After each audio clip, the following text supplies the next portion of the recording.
Good morning to all. Gyandeep अकॅडमीच्या online प्लॅटफॉर्मवरती सगळ्यांचं स्वागत. तर आपले शेवटचे 2-3 लेक्चर राहिलेले आहेत, ज्याच्यामध्ये कॅश क्रॉप आणि कडधान्य, आणि हा एक तिसरा जो टॉपिक आहे तो आहे सेंद्रिय शेती, रेशीम उत्पादन आणि अळिंबी. आता हे 3 टॉपिक क्लब करून मी घेतलेले आहेत.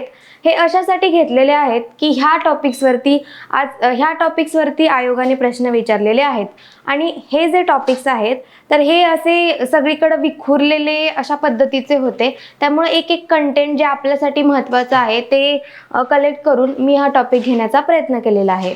आता सेंद्रिय शेती सगळ्यांना माहीत आहे. आपल्याला सेंद्रिय शेती बद्दलची दुसरी हरित क्रांती जी आहे त्याच्यामध्ये जास्त याच्याबद्दल बोललं गेले की सेंद्रिय शेती का महत्त्वाची आहे, की सेंद्रिय शेती करण्याचा उद्देशच का आहे, का करावी. तर याच्या पाठीमागचा उद्देश म्हणजे आपण पहिल्या हरित क्रांतीमध्ये जी केमिकल फर्टिलायझर्स असतील, पेस्टिसाइड्स असतील, इन्सेक्टिसाइड असतील, तर हायब्रिड बियाणे असतील, तर अशांचा बेसुमार वापर करून आपल्या जमिनीचं डिग्रेडेशन झालेलं आहे. सॉइल डिग्रेडेशनमध्ये आपण हे बघितलंय. तर ते जे सॉइल डिग्रेडेशन आहे तर ते कमी होऊन आपल्या जमिनीची फर्टिलिटी, प्रोडक्टिव्हिटी दोन्हीही आपल्याला कॉन्झर्व करायचं आहे. आणि तसेच आपल्या शरीरासाठी केमिकल फर्टिलायझर हे तितके चांगले नसतात, त्याचा परिणाम लॉंग टर्म आहे. त्यामुळं सेंद्रिय पद्धतीने आजकाल आपल्याला ॲडव्हर्टाईजमध्येही दिसतात की आमचा सेंद्रिय गूळ, सेंद्रिय आंबे, सेंद्रिय अमुक तमुक. तर अशा प्रकारचं सेंद्रियला आता मार्केट आहे. तर ते एक सेंद्रिय खतांमध्ये कुठल्याही केमिकल फर्टिलायझरचा वापर न करता ही आपण प्रोडक्ट्स घेतलेली असतात, त्यामुळं त्यांना सेंद्रिय उत्पादनं असं म्हणतात.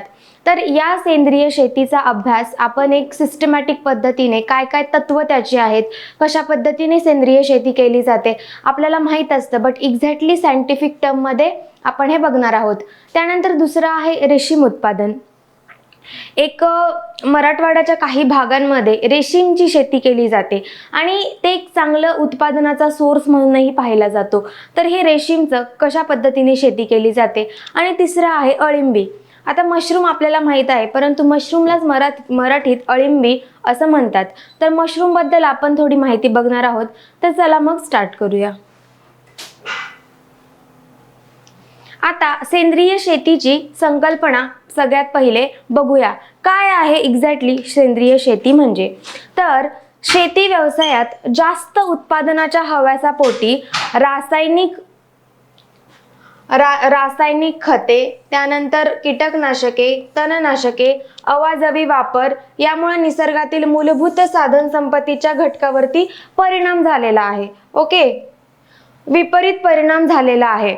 आणि कृषी उत्पादन व्यवस्थेशी निगडित असलेल्या ह्या मूलभूत निसर्ग संपत्तीच्या ऱ्हासाची बीजे प्रत्यक्ष आणि अप्रत्यक्षरित्या आधुनिक कृषी तंत्रज्ञानाच्या अवलंबनाने पेरली जाण्याची दिवसेंदिवस आपल्याला ही शक्यता जाणवत आहे.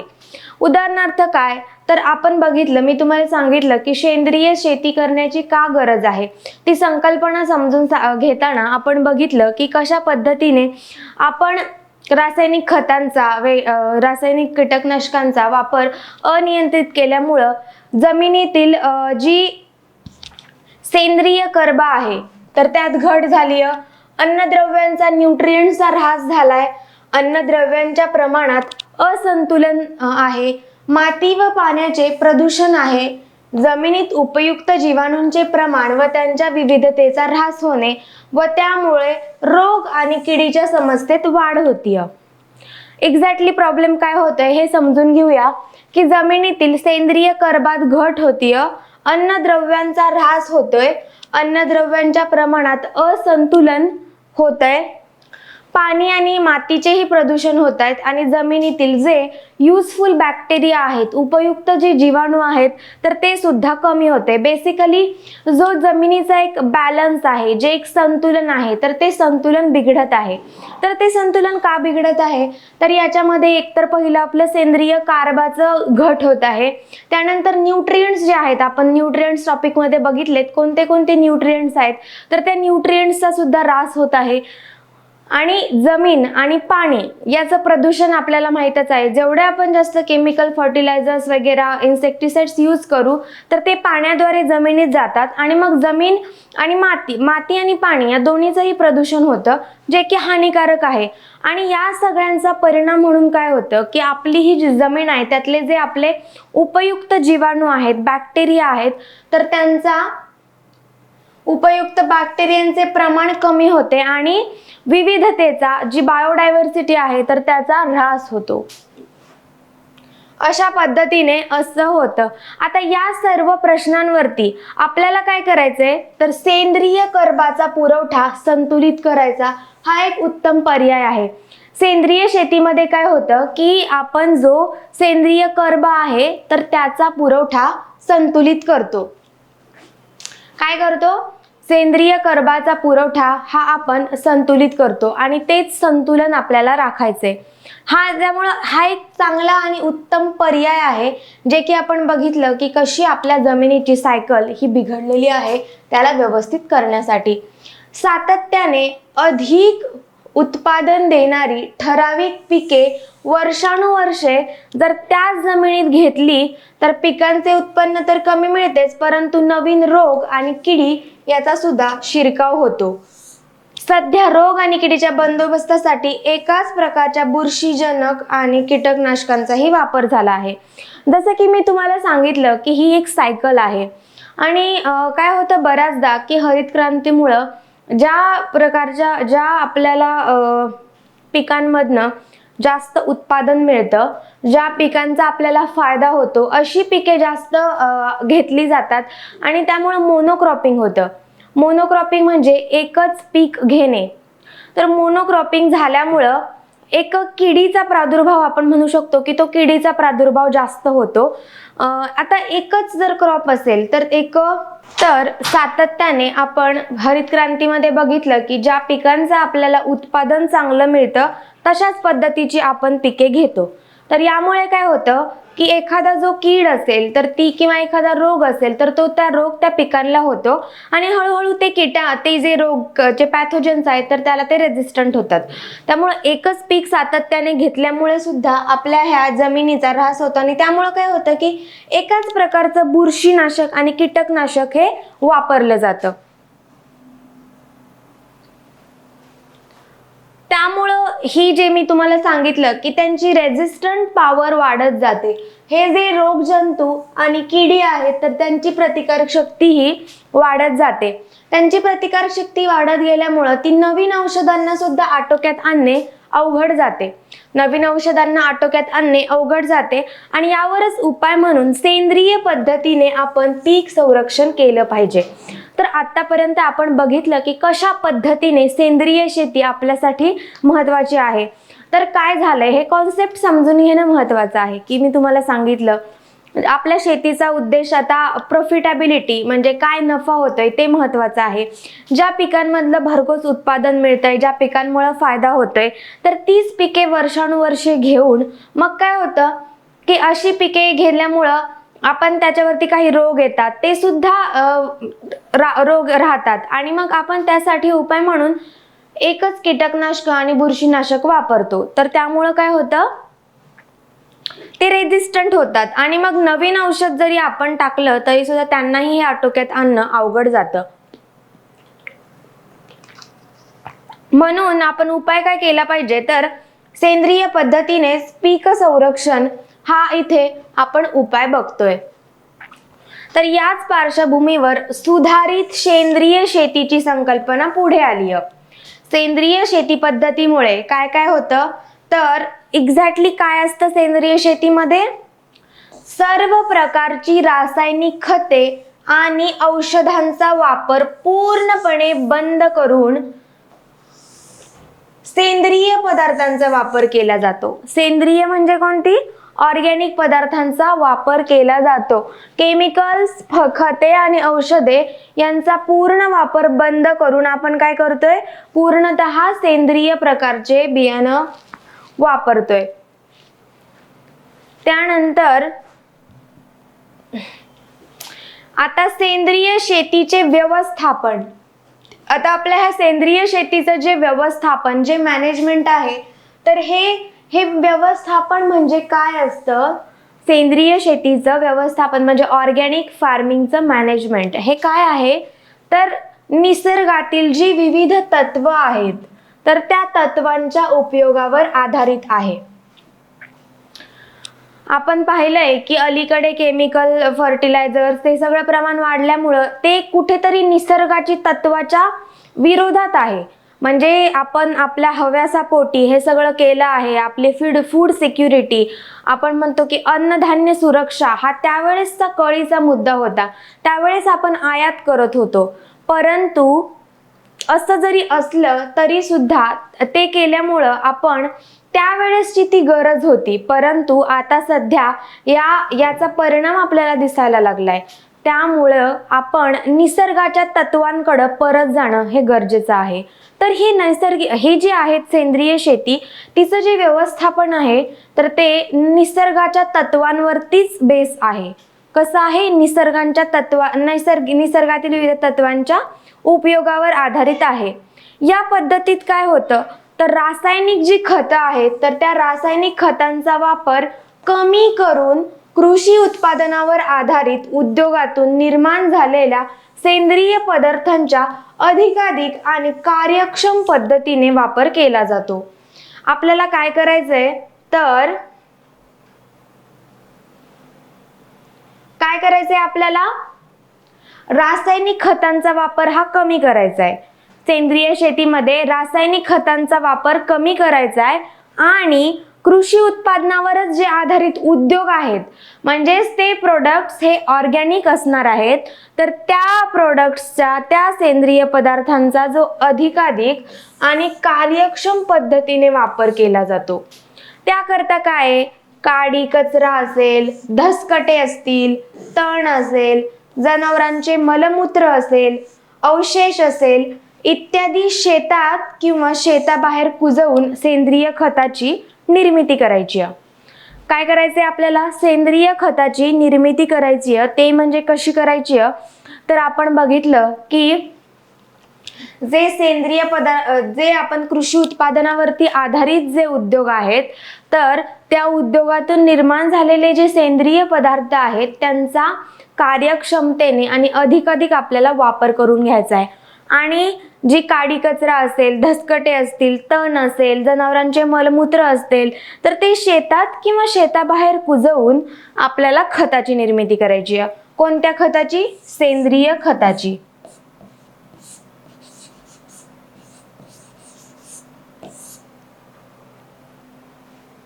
आता त्यानंतर शेतामध्ये ताग, काय?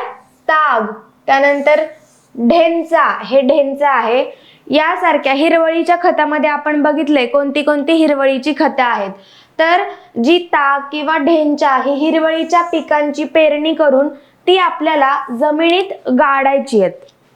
आणि डाळवर्गीय जी पिकं आहेत त्यामुळे सुद्धा आपल्याला जमिनीमध्ये नत्राचे मोठ्या प्रमाणावर स्थिरीकरण होत असल्यामुळं या पिकाचा अंतर्भाव पीक पद्धतीमुळे फेरपालट करण्यासाठी केला जातो. या पिकांचा अंतर्भाव पीक पद्धती म्हणजे आपण बघितलंय काय आहे? क्रॉपिंग सिस्टीम आहे. तर त्याच्यामध्ये आता मी तुम्हाला एक बेसिक्स ऑफ ॲग्रोनॉमी या टॉपिक मध्ये सांगितलं होतं की क्रॉपिंग पॅटर्न यामध्ये कशा पद्धतीने क्रॉपिंग पॅटर्न हा मोनोक्रॉपिंग न होता डायव्हर्सिफाईड म्हणजे क्रॉपिंग आपण पीक विविधीकरण झालं पाहिजे याकडे भर दिला पाहिजे. तर आता डाळवर्गीय पिके जी आहेत तर आपल्याला माहिती आहे की भारतात आपण डाळ ही जास्त प्रमाणावर आयात करतो. तर डाळवर्गीय पिकं जी आहेत तर ती आपल्या जमिनीसाठी सुद्धा महत्त्वाची आहेत. का महत्त्वाचे आहेत? तर ते काय करतात? जमिनीमध्ये नत्राचे स्थिरीकरण करतात. नत्राचं स्थिरीकरण केल्यामुळं एक जमिनीची आपण म्हणू शकतो की सुपीकता व्यवस्थित राहते आणि त्यामुळेच आपण डाळवर्गीय पिकांचा अंतर्भाव आपल्या क्रॉपिंग पद्धतीमुळे करायला पाहिजे. तर नत्र स्थिरीकरणाचे प्रमाण वाढवण्यासाठी पिकांच्या बियाण्यावर विविध जीवाणू संवर्धनाचा अथवा जैविक खतांचाही वापर केला पाहिजे. बायो फर्टिलायझर मध्ये आपण बघितलंय की बायो फर्टिलायझरचा वापर केल्यामुळं कशा पद्धतीने नत्राचं स्थिरीकरण होतं.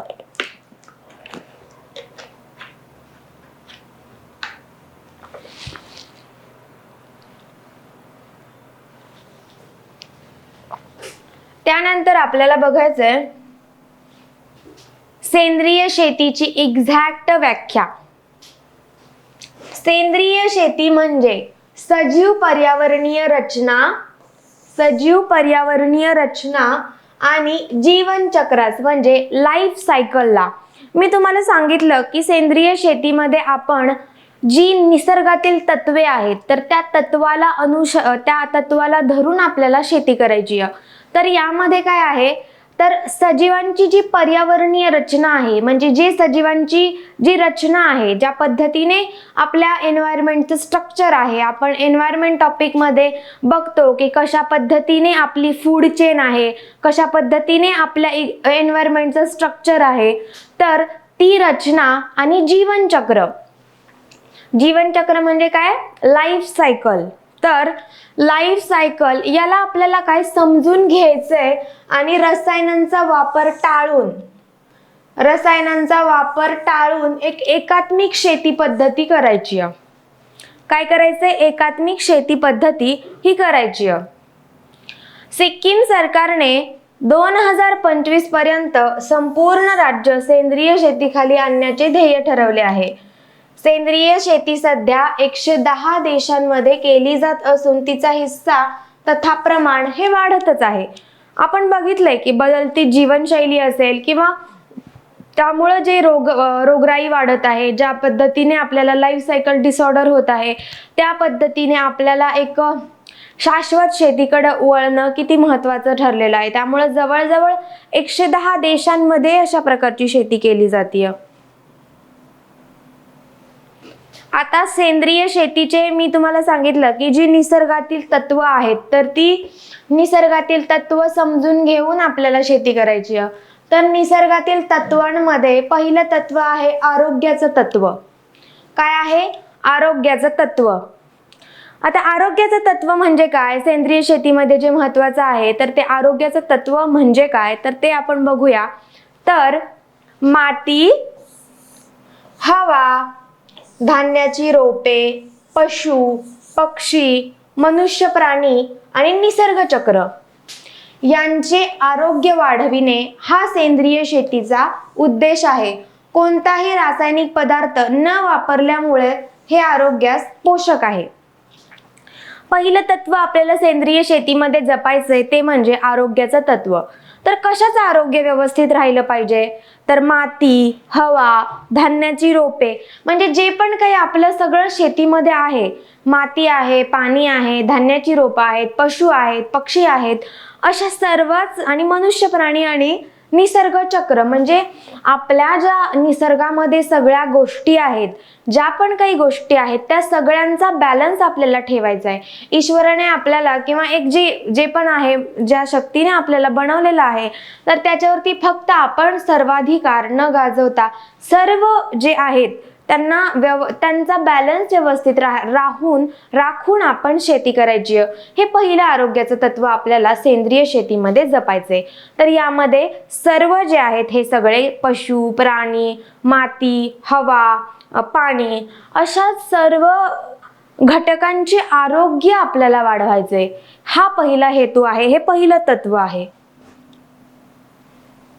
त्यानंतर दुसरं तत्व आपल्याला सेंद्रिय शेतीमध्ये जपायचंय ते म्हणजे पर्यावरणाचं तत्व. आता पर्यावरणाचं तत्व म्हणजे काय तर सेंद्रिय तत्वे ही निसर्गाच्या जीवनचक्रावरती अवलंबून वयानुरूप हवी.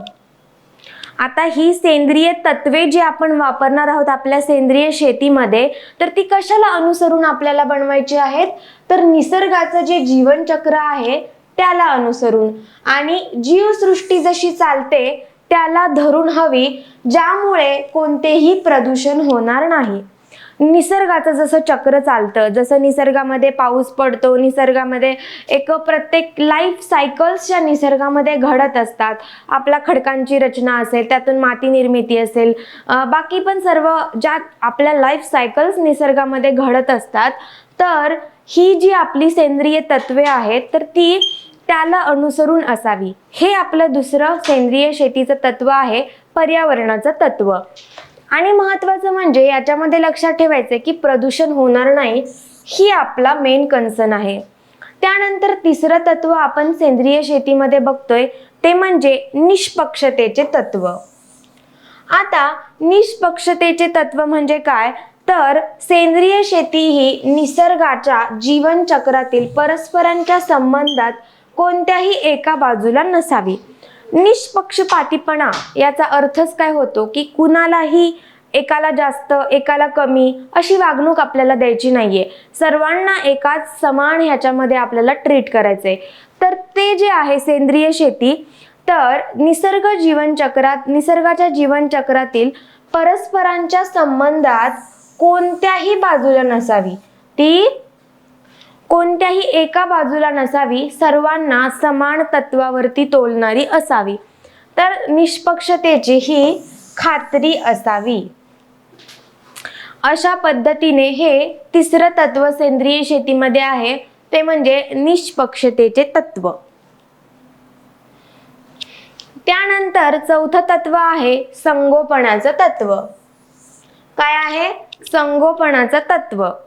यामध्ये अंतर्भूत असलेल्या सर्व घटकांचे म्हणजे आपल्या सेंद्रिय शेतीमध्ये जे सर्व घटक अंतर्भूत आहेत तर त्या घटकांचे संगोपन सुयोग्यरित्या व्हायास हवे. परिणामी या व पुढच्या पिढीतील सर्वांचे आरोग्य कल्याण योग्य रीतीने राखले जाईल.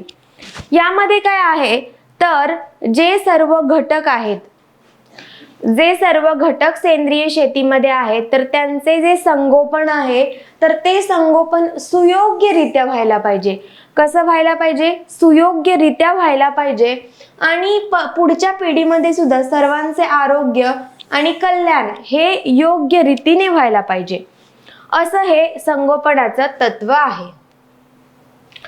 आता आपण बघतोय सेंद्रिय शेतीची गरज का आहे. सेंद्रिय शेतीची गरज का आहे? तर पहिलं सगळ्यात महत्त्वाचं कारण म्हणजे रासायनिक खतांचा जास्तीत जास्त वापर होतोय. कसा होतोय? जास्तीत जास्त वापर होतोय. आणि काय होतंय की आपली जी शेतीची उत्पादकता आहे तर ती उत्पादकता कमी होतीये आणि त्यामुळे शेतीचा कस कमी होऊ लागला आहे. पहिलं सगळ्यात महत्त्वाचं कारण आहे ते म्हणजे आपण जे रासायनिक खते आहेत तर त्यांचं प्रमाण जास्त वाढलं आहे आणि त्यामुळे शेतीची जी उत्पादकता आहे तर ती शेतीची उत्पादकता कमी होत आहे आणि त्यामुळे आपल्या शेतीचा कस कमी होतोय. हे पहिलं कारण आहे. दुसरं काय तर मग त्यामुळेच आपल्या शेतीच्या उत्पादनात ही घट होत आहे आणि शेतीचा उत्पादन खर्च वाढू लागला आहे. काय होतंय याचा परिणाम म्हणून तर शेतीचं जे उत्पादन आहे तर ते उत्पादनामध्ये घट होत आहे आणि उत्पादन खर्च जो आहे तो वाढत आहे. त्यामुळे आपल्याला फायदा कमी होत आहे. आधुनिक बियाण्यांमुळे काय होतंय आपले जे पारंपरिक बियाणे आहेत तर त्यांच्या जाती या नष्ट होऊ लागल्या आहेत. कशा होऊ लागल्यात? नष्ट होऊ लागल्यात. आपण बघतो की आपण हायब्रिड व्हरायटीज, नवीन जाती वापरतो, परंतु यामुळे काय होतं की ज्या आपल्या पारंपरिक बियाणे आहेत तर ते नष्ट व्हायला चाललेत आणि यामुळं जे पारंपरिक बियाण्यांमध्ये काही जे वैशिष्ट्यपूर्ण गुणधर्म होते तर ते त्याचा सुद्धा आपल्याला लाभ घेता येत नाहीये. आता सेंद्रिय पद्धतीचा जर शेती पद्धतीचा आपण विचार केला तर सेंद्रिय शेती ही मूलभूत गरजांवरती आधारित आहे. मूलभूत गरजा म्हणजे काय? फंडामेंटल नीड्स म्हणजे फंडामेंटल गरजा.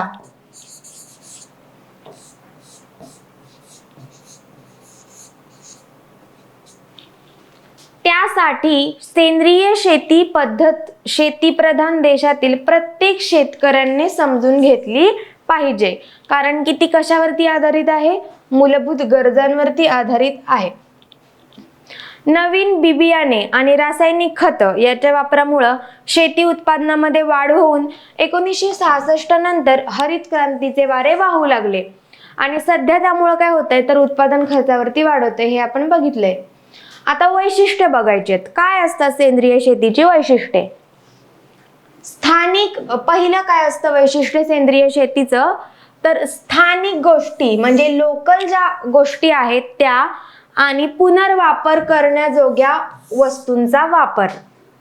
स्थानिक ज्या गोष्टी आहेत आणि पुनर्वापर करण्याजोग्या ज्या वस्तू आहेत तर त्यांचा आपण वापर केला पाहिजे. हे पहिलं, म्हणजे जे पण काही लोकली अवेलेबल मटेरियल आहे ते आपण म्हणजे ते आपण वापरायचं. दुसरं काय, तर मातीचा आरोग्य स्तर कायम ठेवायचा आहे. काय करायचंय, जे मातीचं आरोग्य आहे तर ते आपल्याला व्यवस्थित ठेवायचे. त्यानंतर पिके व आजूबाजूस असणाऱ्या वनस्पती ज्या आहेत तर यांच्यामधील पोषक तत्वाचा आणि सभोवतालच्या सेंद्रिय पदार्थांचा पुनर्वापर करायचा आहे. तिसरं काय करायचंय, पिके आणि आजूबाजूच्या ज्या वनस्पती आहेत तर तिथली पण जी पोषण द्रव्ये आहेत, म्हणजे आपल्याला सगळ्या गोष्टींचा एक इफेक्टिव्ह यूज करायचा आहे. तर अशा ज्या पोषक तत्व आहेत तर आणि सभोवतालचे जे पण काही सेंद्रिय पदार्थ आहेत त्याचा आपल्याला पुनर्वापर करायचा आहे.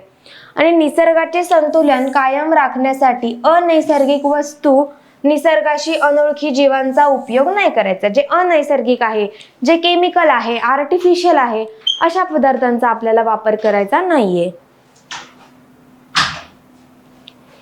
आता शेतीवर अवलंबून असणाऱ्या जीवांना नैसर्गिक जीवन जगण्याचा हक्क देते पर्यावरण संरक्षणात महत्त्वाची भूमिका आहे.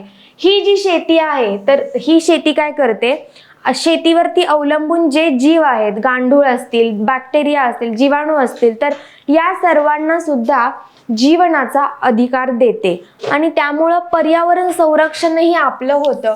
सध्याच्या काळामध्ये पर्यावरण संरक्षण, पर्यावरणाची शाश्वतता हे विषय खूप महत्त्वाचे झाले आहेत. कारण हवामान बदल होत आहे, त्याचा विपरीत परिणाम शेतीवर होत आहे. त्यामुळं आपण निसर्गाशी मेळ खात पर्यावरणाचे संरक्षण होईल, सर्व जीवांचं कसं व्यवस्थितरित्या त्यांच्या ही जीवनाला हार्म होणार नाही अशा पद्धतीने आपण ही केलेलं आहे. अन्न सुरक्षेची ही खात्री होईल आणि जीवनमान उंचावेल. त्यानंतर आर्थिक उत्पन्नात वाढ, खर्चात घट, याद्वारे उत्तम आर्थिक नियोजन, पारंपरिक पद्धतीचा उपयोग आपण करतो सेंद्रिय शेतीमध्ये. आता कर्बाचं कसं व्यवस्थापन केलं जातं, तर सेंद्रिय कर्ब हे जमिनीच्या भौतिक गुणधर्माशी निगडीत जमिनीचे गुणधर्म संतुलित आणि नियंत्रित ठेवण्याचे कार्य करतात. सेंद्रिय कर्ब कशाचं महत्त्वाचं कार्य करतात, तर सेंद्रिय कर्ब जमिनीचे जे भौतिक गुणधर्माशी निगडीत जमिनीचे गुणधर्म संतुलित आणि नियंत्रित ठेवण्याचे कार्य करतात. हे जे सेंद्रिय कर्ब आहेत तर त्यामुळे काय होतं, जमिनीमध्ये योग्य प्रमाणात हवा आणि पाणी यांची उपलब्धता वाढविल्यामुळे जमिनीत जीवाणूंची संख्या वाढते आणि जीवाणूंच्या कार्यशक्तीतही वाढ होते. काय होतं, तर जमिनीत आपण व्यवस्थित पद्धतीने हवा, पाणी उपलब्ध करून दिल्यामुळं आपले हे त्याच्यावरती जे बेस्ट जीवाणू आहेत तर त्यांची सुद्धा संख्या वाढते आणि मग त्यामुळं ते स्वतः एक व्यवस्थित त्यांची कार्यशक्ती वाढ होते. त्यामुळं आपलं जे जमिनीचा संतुलन आहे ते राखण्यास मदत होते. सेंद्रिय पदार्थांमुळे सेंद्रिय कर्बाचा पुरवठा संतुलित करता येतो. सेंद्रिय कर्बाचा पुरवठा हा संतुलित करता येतो. सेंद्रिय पदार्थामध्ये शेतीसाठी वापरात येणारी भर खते म्हणजे शेणखत, कंपोस्ट खत, कोंबडी खत, शेळ्या मेंढ्यांचे लेंडी खत, गव्हाचा भुसा, करडईचा भुसा, शेतातील पिकांचे अवशेष, हिरवळीचे खत इत्यादीचा समावेश होतो. एकूण सेंद्रिय पदार्थामध्ये सेंद्रिय कर्बाचे प्रमाण विघटनानंतर 50 ते 58% असते. किती असते सेंद्रिय पदार्थांमध्ये सेंद्रिय कर्बांचे प्रमाण विघटनानंतर, तर 50 ते 58% आणि हे खत आपण तर बघितलंयच. त्यानंतर सेंद्रिय पदार्थामुळे जमिनीचे भौतिक गुणधर्म तर सुधारतातच, पण जैविक गुणधर्मामध्ये सुद्धा वाढ होऊन वनस्पतीचे जे अन्नद्रव्यांची उपलब्धता आणि कार्यक्षमता आहे तर ती सुद्धा निश्चितपणे वाढवली जाते. काय होतं, तर जमिनीचे भौतिक गुणधर्म हे सुधारतात, परंतु जैविक जे आहेत जैविक गुणधर्म त्यातही वाढ होते आणि जी वनस्पतीच्या अन्नद्रव्यांची उपलब्धता आणि कार्यक्षमता ती सुद्धा निश्चित वाढवली जाते. आता अन्नद्रव्य व्यवस्थापन म्हणजे काय, न्यूट्रिएंट मॅनेजमेंट. अन्नद्रव्य व्यवस्थापनाचं कसं आहे, तर सेंद्रिय शेतीसाठी आपण काय काय वापरतो बघितलंय. शेणखत आहे, कंपोस्ट खत आहे, कोंबडी खत आहे, लेंडी खत आहे, हिरवळीचे खत आहे, गांडूळ खत आहे. या भर खतांचा आणि अखाद्य पेंडीचा जोर खतासाठी वापर करता येतो. आणि जे उपयुक्त जीवाणूंचे प्रमाण वाढवण्यासाठी आपण काय करतो, रायझोबियम, ॲझेटोबॅक्टर, ॲझोस्पिरिलियम, ॲसिटोबॅक्टर, पीएसबी या जीवाणूंचा पूरक खत म्हणून वापर करतो. आणि त्यामुळे 8 ते 10% उत्पादन वाढतं. किती? 8 ते 10% उत्पादन वाढतं. आपण बघितलंय की भर खत कोणती कोणती आहेत? भर खतामध्ये शेणखत, कंपोस्ट खत, त्यानंतर कोंबडी खत, लेंडी खत, हिरवळीचे खत आणि जोर खत म्हणून काय, अखाद्य पेंड. आणि त्यानंतर सेंद्रिय शेतीत जीवाणूंचे प्रमाण वाढवण्यासाठी काय काय करतो, रायझोबियम आहे, काय आहे, रायझोबियम आहे, ॲझेटोबॅक्टर आहे, ॲझोस्पिरिलियम आहे. त्यामुळे उत्पादन किती वाढतं, 8 ते 10%. आता त्याचबरोबर सेंद्रिय शेतीत योग्य पीक पद्धतीचा अवलंब केल्याने काय करायचंय, योग्य पीक पद्धतीचा अवलंब केल्याने योग्य पीक पद्धती म्हणजे काय तर प्रॉपर क्रॉपिंग पॅटर्न. जमिनीचा पोत सुधारून आर्थिक फायदा होतो. सेंद्रिय शेतीत योग्य पीक पद्धतीचा आपण अवलंब केल्यामुळे काय होतो, जमिनीचा पोत सुधारतो आणि आर्थिक फायदा होतो. आणि सेंद्रिय शेतीत हे जे पीक आहे त्यांच्या गरजेनुसार आपल्याला अन्नद्रव्य व्यवस्थापन करावे लागते. मी अगोदरच सांगितलं की आपला शाश्वत दृष्टिकोन आहे, त्यामुळे पिकांना जेवढं गरजेचं आहे तेवढंच न्यूट्रिएंट्स आपल्याला त्यांना द्यायचे. त्याबरोबर बायोडायनामिक्स, जीवामृत, बीजामृत, पंचगव्य इत्यादींचा वापरही शक्य होत आहे. आणि जैविक पीक संरक्षण हे आपल्याला कीड आणि रोग नियंत्रणासाठी वापरायचे. आता पुढे आहे पहिलं काय, बीजामृत. तुम्हाला मी तत्व सांगितले सेंद्रिय शेतीचे, त्यामध्ये आपण बघतोय आपल्याला बीजामृत, पंचगव्य, जीवामृत अशा पद्धतीचे तत्व वापरायचे. तर पहिलं काय, बीजामृत. बीजामृत म्हणजेच काय तर बीज प्रक्रिया. बीजामृत म्हणजे काय, बीज प्रक्रिया. तर बियाणे बीज प्रक्रियेसाठी बीजामृत वापरता येते. बीजामृत तयार करण्यासाठी देशी गाईचे शेण, काय, देशी गाईचे शेण 1 किलो, 1 किलो काय, देशी गाईचे शेण. बघा तुम्ही बीजामृत जे आहे तर एक प्रयोग म्हणून तुम्हाला इंटरेस्ट असेल तर एक काय घ्यायचं, बी घ्यायचे, 1 किलो शेणखत घ्यायचे, गोमूत्र 1 लिटर घ्यायचे, दूध 100 मिली, चुना 500 ग्रॅम, पोयटा माती किती 50 ग्रॅम आणि ट्रायकोडर्मा व्हेरिडी 100 ग्रॅम. ट्रायकोडर्मा व्हेरिडी हे काय आहे तर ते एक जीवाणूच आहेत. तर ही एक ट्रीटमेंट बीज प्रक्रिया आपल्याला विद्यापीठाकडूनही सजेस्ट केली जाते बऱ्याच वेळा की जैविक बीज प्रक्रिया सजेस्ट केली जाते. तर यामध्ये आपण काय बघितलंय तर एक आपल्याला बीज प्रक्रिया करायची आणि तेही कशा पद्धतीने, आपल्याकडे जे अवेलेबल आहे नॉर्मल लाईफमध्ये, जे की आपल्याला बाहेरून फार काय जास्त मागवायची गरज नाहीये. दूध असतं, गोमूत्र असतं, शेण असतं, पोयटा माती पण असते आणि ट्रायकोडर्मा व्हेरिडी हे अशा पद्धतीचे घटक वापरून, हे प्रमाण मी इथे दिलंय, ते प्रमाण वापरून आपण बीजाला प्रक्रिया केली जाते. आणि आपल्याला माहितीये बीजाला प्रक्रिया केल्यानंतर काय होतं, त्याची उगवण क्षमता वाढते आणि ते जे आपण म्हणतो की आरोग्य बियांचे व्यवस्थित राखले जाते, अशा पद्धतीने आहे. तर हे रात्रभर आपल्याला भिजवायचे आणि दुसऱ्या दिवशी वापरायचे आपल्याला बीज प्रक्रियेसाठी ते मिश्रण. आता दुसरी गोष्ट काय आहे, जीवामृत. काय आहे, जीवामृत. जीवामृत मध्ये काय करायचंय, गाय आणि बैलाचे शेण 10 किलो, 10 लिटर गोमूत्र, 2 किलो गूळ, बेसन पीठ 2 किलो, 1 किलो रानातील माती, वनातील माती हे मिश्रण काय करायचंय, प्लास्टिकच्या ड्रम मध्ये 200 लिटर पाण्यात 5-7 दिवस फर्मेंट करायचे, म्हणजे काय, आंबवायचे आणि दररोज 3 वेळा ढवळायचं. काय करायचं, 3 वेळा ढवळायचं आणि हे मिश्रण सदरचे मिश्रण 1 एकर क्षेत्रासाठी पाण्यावाटे पिकाला द्यायचे. काय करायचंय, जीवामृत म्हणजे एक मिश्रण तयार करायचे आपल्याला. 5 ते 7 दिवस त्या मिश्रणाला आपल्याला फर्मेंट करून घ्यायचे आणि मग ते मिश्रण रोज 3-3 वेळा ढवळून एक एकर क्षेत्रासाठी पाण्याद्वारे द्यायचे. काय करायचे, पाण्याद्वारे द्यायचे. त्यानंतर अमृत पाणी. काय काय बघितलं आतापर्यंत, बीज प्रक्रिया बघितली, जीवामृत बघितलं, आता आहे अमृत पाणी.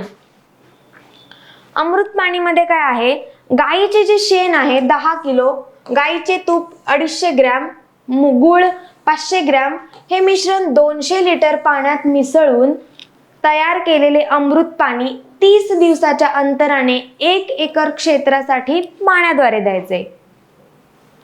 30 दिवसाच्या अंतराने. कसं, 30 दिवसाच्या अंतराने 1 एकर क्षेत्रासाठी, म्हणजे आपलं क्षेत्र किती आहे, 1 एकर, त्याच्यासाठी आपल्याला पाण्याद्वारे द्यायचंय. ओके.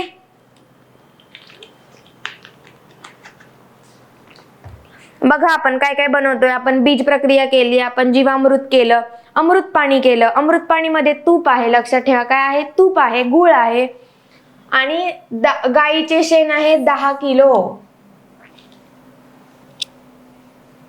आता चौथा आहे दशपर्णी अर्क. आता दशपर्णी हा जो अर्क आहे तर मर रोग, मूळ कुजव्या, भुरी, केवडा, करपा, तेल्या या रोगाच्या नियंत्रणासाठी 10 वनस्पतींचा 20 ते 25 किलो पाला, 2 किलो हिरव्या मिरचीचा ठेचा, 250 ग्रॅम लसूण, असं वाटतंय भाजी केली, 3 किलो शेण आणि 5 लिटर गोमूत्र, हे जे मिश्रण आहे 200 लिटर पाण्यामध्ये मिसळून दररोज 3 वेळा ढवळून 1 महिना आंबवायचे आणि याची पिकावर फवारणी करायची.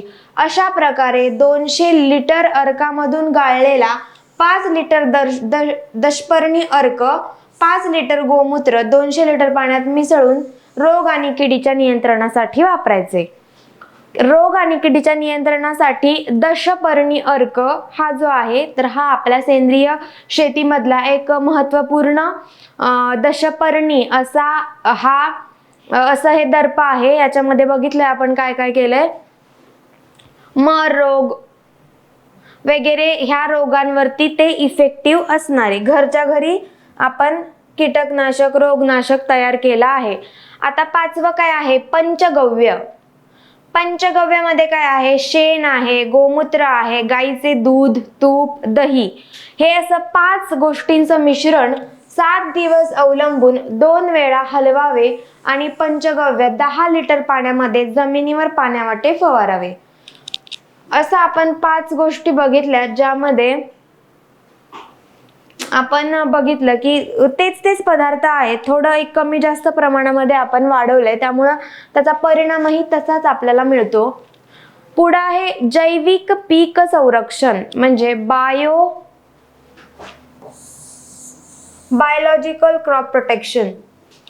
एकात्मिक कीड व्यवस्थापनामध्ये मुख्य पिकांच्या कडेने संरक्षित पीक लावायचं.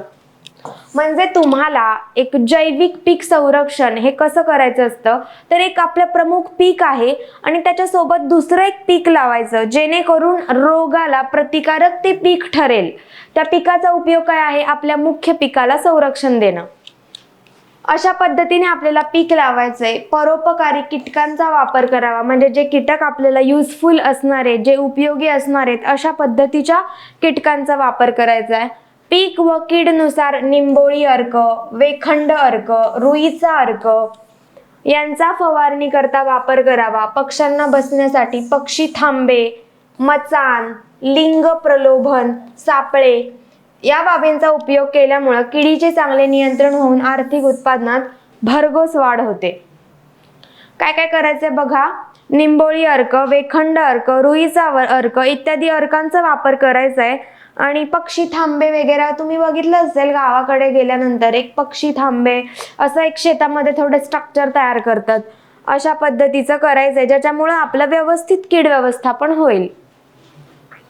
इथे आपण बघितलंय की सेंद्रिय शेतीमध्ये रोग आणि कीड नियंत्रणासाठी विविध जैविक बुरशीनाशके आणि कीटकनाशके यांचा वापर करावा. आता उपयोगी सापळा पिके म्हणजे आपण मुख्य पिकाच्या शेजारी कोणती अशी पिके लावली पाहिजे जेणेकरून आपल्या मुख्य पिकाला संरक्षण मिळेल. तर त्यामधलं पहिलं आहे झेंडू. हे झेंडू पीक लावल्यामुळे काय होतं तर मावा आणि इतर ज्या किडी आहेत तर त्यांना पिकांपासून दूर हकलतो. झेंडू लावल्यामुळे काय तर आपल्याला झेंडूचं उत्पादनही मिळेल आणि झेंडूमुळे मावा आणि इतर ज्या किडी आहेत तर त्यांनाही पिकांपासून दूर हाकलेल. सूत्रकृमींचे नियंत्रण करतो. काय करतो? सूत्रकृमींचे नियंत्रण. मधमाशांना आणि मित्र किडींना मोठ्या प्रमाणात आकर्षित करून परागीभवन क्रिया वाढवतो. परागीभवन क्रिया वाढवतो. काय काय करतो? एकतर मधमाशांना आणि मित्र किडींना मोठ्या प्रमाणात आकर्षित करून परागीभवन क्रिया वाढवतो. झेंडूचं महत्वाचं बघा, सापळा पीक म्हणून आहे. तूर. आता तूर काय करतं? दुसरं पीक आहे ते म्हणजे तूर. तूर काय करतं तर उपयुक्त मित्र किडींचे व परजीवी कीटकांचे आवडते निवासस्थान आहे. काय आहे? आवडते निवासस्थान आहे. मित्र किडींचे आणि परजीवी कीटकांचे. त्यानंतर गाजर. गाजराची फुले मधमाशा, परजीवी मित्र कीटक व इतर मित्र किडींना आकर्षित करतात. आता हे गाजर आपण एक 3 बघितलेत. पहिलं बघितलंय ते म्हणजे झेंडू, त्यानंतर तूर, त्यानंतर गाजर. आता हे गाजराची फुले आहेत तर ते काय करतात? मधमाशा असतील, परजीवी मित्र कीटक असतील किंवा इतर मित्र किडींना आकर्षित करतात. त्यानंतर मोहरी. मोहरी काय करतं? मावा किडींना आकर्षित करून मुख्य पिकांचे किडीपासून संरक्षण करतं. त्यामुळे हे एक उत्तम सापळा पीक आहे. मोहरी अशा अनेक हानिकारक किडींना आकर्षित करतं जे कीटक सूर्यफूल असेल, करडई असेल, कोबी असेल, फुलकोबी असेल, मिरची असेल, भाजीपाला असेल, फळझाडं असेल यांचं नुकसान करतात. मका. मका हे अनेक मित्र कीटक व परजीवी उपयुक्त कीटकांचे आवडते निवासस्थान आहे. पक्षी मका पिकावर बसून पिकावरील आळ्या वेचून खातात. पक्ष्यांचा हा थांबा असतो. आता हे जे पक्षी आपल्या मुख्य पिकाला खाण्याऐवजी काय करतात? आपलं हे जे मका आहे तर त्या मकावरती बसतात आणि मक्यावरच्या आळ्या वेचून खातात. आता पुढचं आपल्याला बघायचंय टॉपिक ते म्हणजे हा टॉपिक बघितल्यानंतर कोणता? सेंद्रिय शेती. आपल्याला पुढचा टॉपिक बघायचा आहे तो म्हणजे हरितगृह तंत्रज्ञान, ग्रीन हाऊस टेक्नॉलॉजी. आता ग्रीन हाऊस टेक्नॉलॉजी मध्ये आपल्याला हरितगृह उभारणे. हरितगृहाचा उपयोग कशासाठी होतो? प्रामुख्याने एक आधुनिक पद्धतीमध्ये आता तसं बऱ्यापैकी परिचित व्हायला लागले हरितगृह तंत्रज्ञान, परंतु हे जे हरितगृह तंत्रज्ञान आहे त्याच्यामध्ये आपल्याला कंट्रोल्ड कंडिशन्स ज्या असतात तर त्या कंट्रोल कंडिशन्स आपल्याला करता येतात. सो आपण हरितगृह तंत्रज्ञान बघत होतो ज्यामध्ये आपल्याला मी सांगितलेलं की जर आपल्याला एखाद्या पिकाला particular temperature, particular water requirement, पाणी, एक विशिष्ट पाणी, तेवढंच प्रमाण आणि तेवढंच तापमान लागत असेल तर अशा वेळेस आपण हरितगृह उभारणी करतो. तर हरितगृहाचा उपयोग कशासाठी होतो तर प्रामुख्याने हंगामी आणि बिगर हंगामी पिके घेण्यासाठी, उच्च प्रतीच्या फुलांच्या उत्पादनासाठी. हंगामी आणि बिगर हंगामी पिके घेण्यासाठी, उच्च प्रतीच्या फुलांच्या उत्पादनासाठी आणि उती संवर्धनाद्वारे तयार केलेल्या रोपांची वाढ करणे हा आणि रोप वाटिका तयार करणे हा आपल्या हरितगृह उभारणीचा उद्देश आहे. काय उद्देश आहे तर फुलांचं उत्पादन घ्यायचंय, हंगामी आणि बिगर हंगामी एखाद्या पिकाचा हंगाम नसेल तरीही आपल्याला ते पीक घ्यायचंय आणि रोपांची जी टिश्यू कल्चरद्वारे जी रोपं आहेत त्यांची सुद्धा वाढ करायची आहे. त्यानंतर आपल्याला हरितगृहाचे 2 प्रकार आहेत. तर पहिला प्रकार आहे वातावरण नियंत्रित हरितगृह. आता त्याच्या नावातच आहे वातावरण म्हणजे काय तर तापमान आणि आर्द्रता हे जे दोन गोष्टी आहेत तर त्या आपण विविध तंत्र वापरून नियंत्रित करतो, ते म्हणजे वातावरण नियंत्रित हरितगृह. त्यानंतर आपण काय करतो तर फॉगर्सचा वापर करतो. पिकांच्या आवश्यकतेप्रमाणे फॉगर्सचा वापर केला जातो. आणि हरितगृहासाठी वायू विजन पंखे, सेल्युलोजचे पडदे आवश्यक आहेत. काय काय आवश्यक आहे? वायू विजन पंखे आणि सेल्युलोजचे पडदे. फॅन असेल, पेंड असेल, सूक्ष्म सिंचन असेल तर याला सुद्धा विजेची गरज असते. विजेची गरज कशाला असते? म्हणजे इथे इलेक्ट्रिसिटी बेसिकली आपल्याला लागते. पडद्यावरती पाणी पडण्यासाठी विद्युत पंप तसेच नळ जोडणी आवश्यक असते. यानंतर नैसर्गिक वायुविजन हरितगृह. या प्रकारचे हरितगृह नैसर्गिक वायुविजनावरती आहे आधारित. कशावरती आधारित आहे? नैसर्गिक वायुविजनावरती, म्हणजे नॅचरल. म्हणजे कसं, पहिलं बघितलं आपण वातावरण आपण नियंत्रित करतोय. काय काय करतोय त्याच्यामध्ये? फॉगर्स लावतोय, पंखे लावतोय आणि एक आपण म्हणतोय की त्याच्यामध्ये एक व्यवस्थित सिंचनासाठी पण आपल्याला वीज लागते. अशा पद्धतीने आपण नियंत्रण करतोय. हे काय आहे? दुसरं नैसर्गिक आहे. म्हणजे नैसर्गिक असल्यामुळे जे पिकांच्या आवश्यकतेप्रमाणे आपल्याला तापमान, आर्द्रता आणि कार्बन डायऑक्साईड त्याच्यामध्ये व्यवस्थित राखता येतो. त्यामध्ये काय होतं तर आपल्याला कीटक आणि जीवाणूंचा प्रवेश आपल्याला टाळण्यासाठी एक प्लास्टिकची जाळी असते, इन्सेक्ट नेट असं आपण त्याला म्हणतो. ही जाळी आपण वापरतो. हरितगृहाच्या वायुविजनासाठी ठेवलेली उंचीवरची झडप ही उत्तर किंवा पूर्व दिशेस उपतापमान कमी करण्यासाठी मदत करते. हरितगृहाच्या वायुविजनासाठी जी उंचीवरची झडप आपण ठेवतोय ती उत्तर किंवा पूर्व दिशेस उपतापमान कमी राखण्यास मदत होते. त्यानंतर वायुविजन म्हणजे काय तर हरितगृहातील आपल्याला गरम हवा बाहेर पाडायची आणि जे हरितगृहातील तापमान, आर्द्रता, कार्बन वायू, पिकांभोवती खेळती हवा नियंत्रित ठेवायची. वायुविजन करायचे म्हणजे काय? गरम हवा बाहेर काढायची आणि हरितगृहातील तापमान असेल, आर्द्रता असेल, कार्बन वायू असेल तर तो पिकांभोवती खेळती हवा आणि नियंत्रित ठेवायचे. त्यानंतर हरितगृहाच्या वायुविजनासाठी एकूण क्षेत्रापैकी 30% क्षेत्र थंड हवा आत येण्यासाठी व आतील हवा बाहेर ठेवण्यासाठी उघडे ठेवण्याची गरज असते. किती टक्के क्षेत्र हे लक्षात ठेवा, 30% क्षेत्र आपल्याला उघडं ठेवावं लागतं. आता हरितगृहातील तापमान नियंत्रणासाठी अतिसूक्ष्म फवारा संयंत्र. तापमान नियंत्रणासाठी आपण काय वापरतो? अतिसूक्ष्म फवारा संयंत्र, फॉगिंग सिस्टीम हे लागतं. कशासाठी? तापमान नियंत्रणासाठी. आणि पिकांच्या गरजेनुसार 50% व बाजूला 35% पांढऱ्या रंगाची UV स्टॅबिलाइज्ड शेडनेट असावी. आता जागेची निवड करायची तर कशी जागी असली पाहिजे आपल्या हरितगृहासाठी तर काळी निचरा न होणारी जमीन असेल तर 2 इंच जाडीचा थर द्यायचा आपल्याला आणि वाफे करायचे. हरितगृहावरती 1.5 बाय 1.5 फूट आकाराचा चर खादायचा जेणेकरून पाण्याचा निचरा होईल. म्हणजे बेसिकली आपलं सगळीकडे हे आहे की जमिनीचा व्यवस्थित निचरा झाला पाहिजे, व्यवस्थित पिकांना सूर्यप्रकाशही मिळाला पाहिजे. अशा ठिकाणीच आपल्याला ही जागा निवडायची आहे. त्यानंतर शेतात उंच सखल जमीन असली तर त्याचं सपाटीकरण करायचं.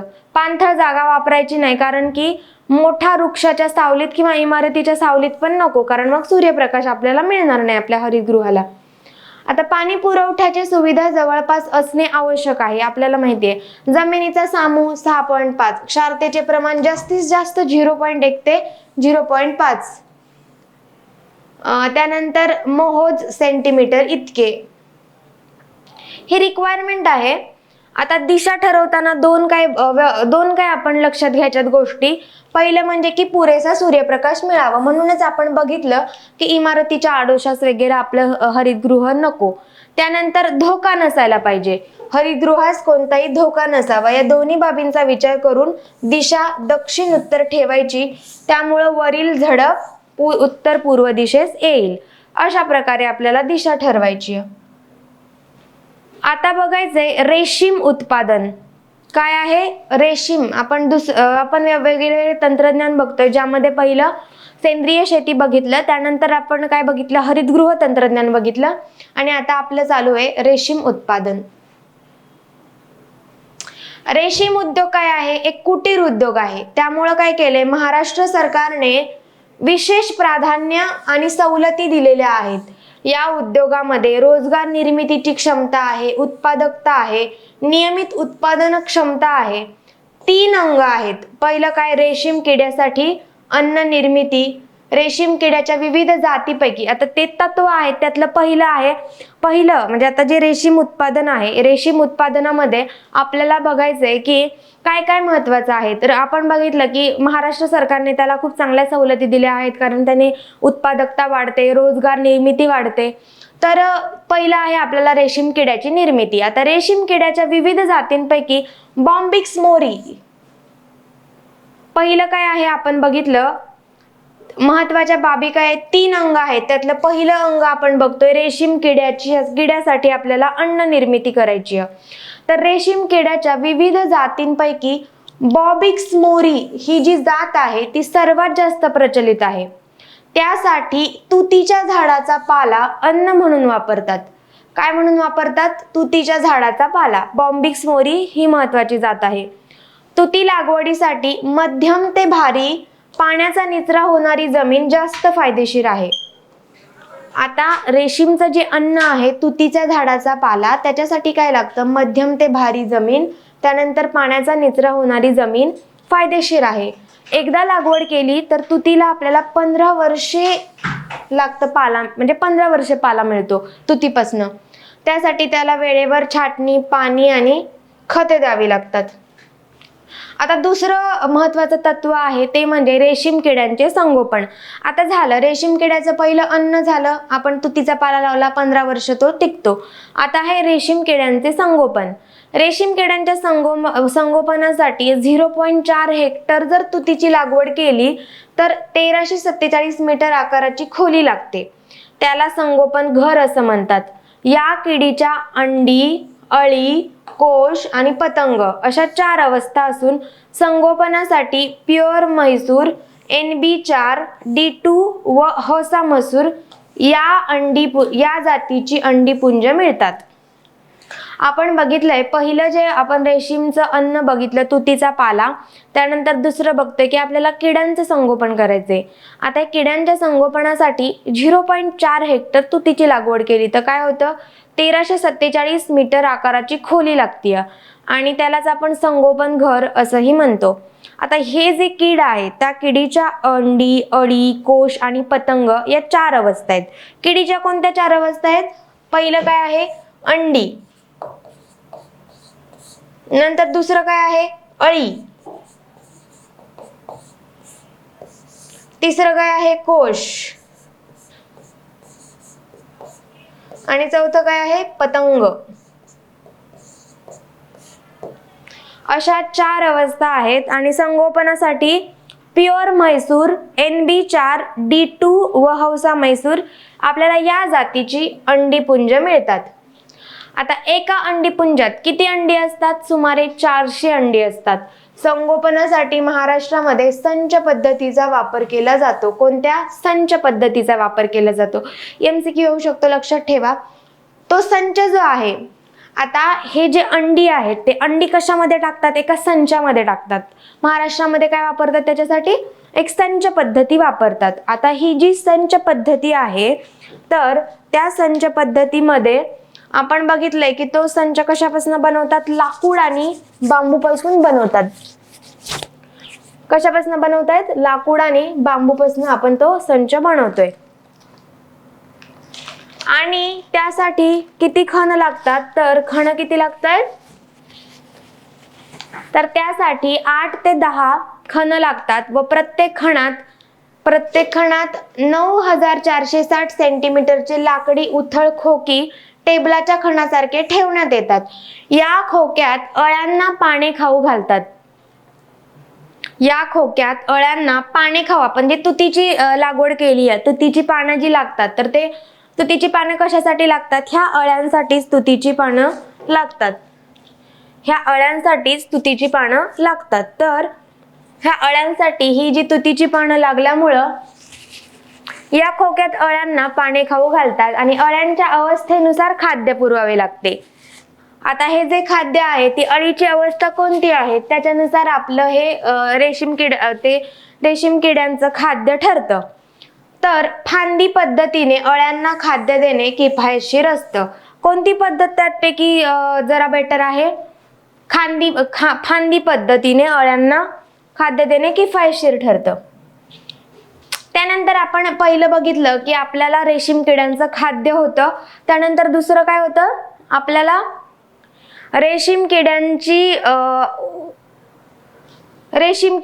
किडे होतं, त्याची निर्मिती होतं. आणि आता तिसरं आहे आपल्याला कोश निर्मिती. काय आहे? कोश निर्मिती.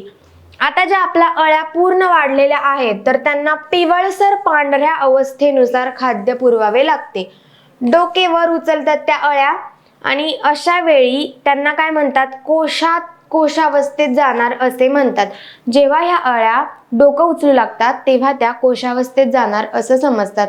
40 अळ्या चंद्रिकेवर ठेवाव्यात. आता आपल्याला बघायचंय अळिंबी म्हणजेच काय? मशरूम.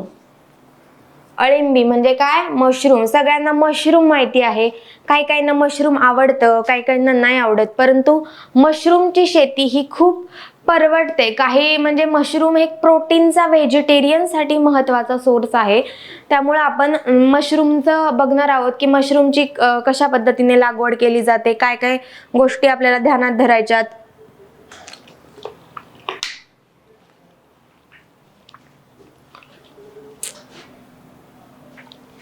तर मशरूम म्हणजे अळिंबी हे एक बुरशी वर्गातील विशिष्ट प्रकारच्या बुरशीचे फळ आहे. आपल्याला माहिती आहे की काही ज्या बुरशी असतात त्या चांगल्या असतात, म्हणजे काही मशरूम हे खाण्यासाठी योग्य असतात, काही मशरूम ह्या आपण म्हणतो की विषारी असतात. आणि व्हाईट बटन मशरूम आहे, ती एक खूप फेमस मशरूम आहे जी खाद्यामध्ये जास्त करून वापरली जाते. तर अळिंबी काय? बुरशी वर्गातील विशिष्ट प्रकारच्या बुरशीचे फळ आहे. निसर्गात विशेषतः पावसाळ्यामध्ये अशी फळे आपल्याला पाहायला मिळतात. त्याला अळिंबी किंवा भूछत्र असे म्हणतात. तर इंग्रजीत त्याला काय म्हणतात? मशरूम. निसर्गामध्ये अळिंबीचे विषारी आणि बिनविषारी तसेच विविध आकार आणि रंगानुसार असंख्य प्रकार आहेत. त्यामुळे अनुभवी व्यक्तींकडूनच आपण चेक करून घ्यायचं की ते पर्टिक्युलर अळिंबी आहे ती चांगली आहे की नाही आहे, कारण काही मशरूम हे विषारी असतात. जगभरात अळिंबीचे खाण्यास असे किती प्रकार आहेत? 2000 प्रकार आहेत. किती आहेत? 2000 प्रकार आहेत. त्यापैकी भारतामध्ये 200 प्रकार आहेत. वेगवेगळ्या देशात मिळून 10-12 प्रकारच्या अळिंबीची व्यावसायिक स्तरावरती लागवड केली जाते. त्याच्यामध्ये मी तुम्हाला सांगितलं की आपल्याकडं व्हाईट बटन हा मशरूम खूप लोकप्रिय आहे. त्यामध्ये बटन आहे, इथे धिंगरी आहे, दुधी आहे आणि भाताच्या पेंड्यावरील अळिंबीची लागवड. भात जे उरतं ना त्यातला जो पेंडा आहे त्याच्यावरती सुद्धा मशरूमची लागवड ही चांगल्या पद्धतीने केली जातात. आता भारतामध्ये महत्त्वाचे व्यावसायिक कोणते कोणते आहेत? बटन आहे, धिंगरी आहे, दुधी आहे आणि भाताच्या पेंड्यावरची आहे. आता पहिला आपण बघतोय धिंगरी अळिंबी. धिंगरी अळिंबी जी आहे तिला काय म्हणतात? शिंपला म्हणतात. ऑयस्टर इंग्रजीमध्ये ऑयस्टर आणि आपलं धिंगरी किंवा शिंपला अशा प्रकारचं जे मशरूम आहे ते म्हणजे धिंगरी अळिंबी आहे. ही जी धिंगरी अळिंबी आहे, धिंगरी मशरूम आहे, ऑयस्टर मशरूम आहे, त्याच्या लागवडीची पद्धत सोपी आणि कमी कालावधीची आहे. सर्वसामान्य माणसांना जरी आपण थोडंसं प्रशिक्षण म्हणजे ट्रेनिंग दिलं आणि भांडवल दिलं तरी सुद्धा आपल्याला ह्या धिंगरी अळिंबीचा व्यवसाय चांगल्या पद्धतीने करता येऊ शकतो. आता महाराष्ट्रातील ही जी धिंगरी अळिंबी आहे, तर महाराष्ट्रातलं हवामान या धिंगरी अळिंबीला पोषक आहे. त्यामुळं वर्षभर लागवड आपण शक्य होते. प्रथिने किती आहेत? 2.78%, स्निग्ध 0.65. महत्वाचं म्हणजे मशरूम जे आहेत तर ते का प्रेफर केले जातात, तर त्याच्यामध्ये कमी प्रमाणात फॅट्स आहेत आणि जास्त प्रमाणात बघा प्रोटीन्स किती आहेत? 2.78 इतके, आणि स्निग्ध फार कमी आहेत. पाणी 90% आहे. लोह, तांबे, खनिजांचे, दात आणि हाडे यांच्या वाढीसाठी सुद्धा एक चांगल्या पद्धतीने उपयोग होतो. आणि तंतुमय पदार्थ, फायबर्स, जे की आपल्या शरीरासाठी महत्वाचे आहेत, 1.08% फायबर्स आहेत, आणि पाणी 90% आहे. त्यानंतर अळिंबीमध्ये पिष्टमय पदार्थ म्हणजे काय? स्टार्च आणि शर्करा ह्या अत्यल्प आहेत. त्यामुळं उच्च रक्तदाब म्हणजे हाय बीपी ज्यांना असतो त्यांना अतिशय गुणकारी आणि आरोग्यवर्धक अळिंबी आहे. अळिंबीमध्ये जे विविध औषधी गुणधर्म आहेत, त्यामुळं लठ्ठपणा, उच्च रक्तदाब, हृदयरोग, मधुमेह, कर्करोग, इन्फ्लुएन्झा, पोलिओ, एड्स, दमा, फुफ्फुसांचे रोग, बंधत्व, विषाणूजन्य रोग, जीवाणूजन्य रोग इत्यादीसाठी एक रोग प्रतिबंधक असल्यामुळं आपल्याला अळिंबीला हेल्थ फूड असं सुद्धा म्हणतात. हेल्थ फूड असं आपण मशरूमला का म्हणतो? कारण की आत्ताच बघितलं की विविध जे रोग आहेत त्या विविध रोगांवरती गुणकारी असं आहे हे. रक्तदाब असेल, लठ्ठपणा असेल, मधुमेह असेल, वेगळ्या वेगळ्या प्रकारचे रोग असतील, तर त्या सगळ्यांवरती गुणकारी औषध म्हणून अळिंबी आपण खातो.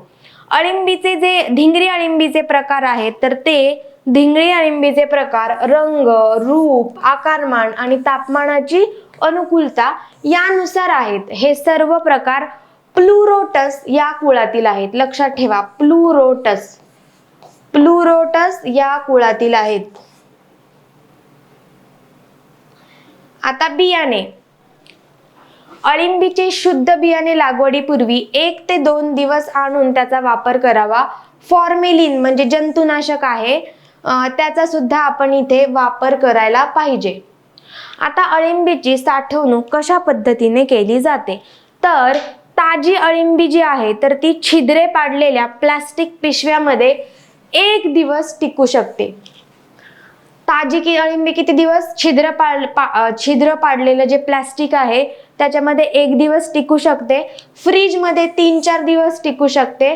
बाजारपेठ जर नसलं तर अळिंबी उन्हामध्ये वाळवायची आणि उन्हामध्ये 2-3 दिवसात पूर्णपणे वाळती, आणि मग जी वाळलेली अळिंबी असते तर ती सील करून ठेवल्यास 6 महिन्यापेक्षा जास्त अधिक काळ ती टिकते.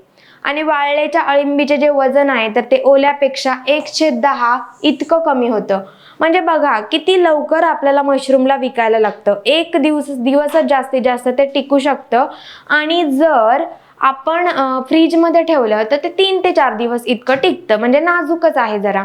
आणि जर आपल्याकडे त्या सोयी नसतील आणि मग वाळवलं तरी सुद्धा मशरूम 6 महिने टिकू शकतं. अशा पद्धतीने मशरूमचं आहे. आता धिंगरीचे कोणते खाद्यपदार्थ आहेत? तर वेगळे आपण तयार करू शकतो. भजी करू शकतो, समोसे करू शकतो, सॅलड करू शकतो, क्रीम, अळिंबी, त्यानंतर सुकी किंवा रस्सा भाजी करू शकतो, टोमॅटो करू शकतो, भेंडी करू शकतो, भरलेली मिरची, ऑमलेट, पुलाव, पिझ्झा, सूप इत्यादी सगळ्यांमध्येच आपण अळिंबीचा वापर करू शकतो. आता जी वाळविलेली धिंगरी आहे तर ती कोमट पाण्यात 10 ते 15 वाळवलेली जी अळिंबी आहे तर ती कोमट पाण्यामध्ये 10 ते 15 मिनिटं जर आपण भिजवली तर ती खाण्यासाठी आपल्याला उपयुक्त पडते. आणि ताज्या धिंगरीची जर आपण पावडर केली तर ती सूप करण्यासाठी आपण वापरू शकतो.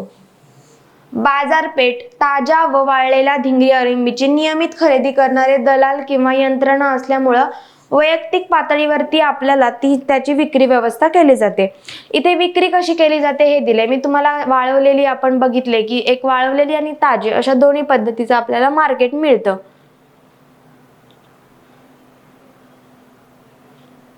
आता hotel, bakery, dairy, departmental store, pizza centre इत्यादी ठिकाणी किती म्हणजे भाव मिळतो आपल्याला? 100-120 रुपये किलो ते 800 ते 1000 रुपये प्रति किलो एवढ्या भावाने आपली मशरूम विकली जाते. आता बटन अळिंबी म्हणजे बटन अळिंबी आहे ती सुद्धा आपल्याकडं खूप फेमस आहे. त्याच्यासाठी आपल्याला यांत्रिक साधनांचा वापर करून तापमान नियंत्रित करावे लागते. काय करावं लागतं?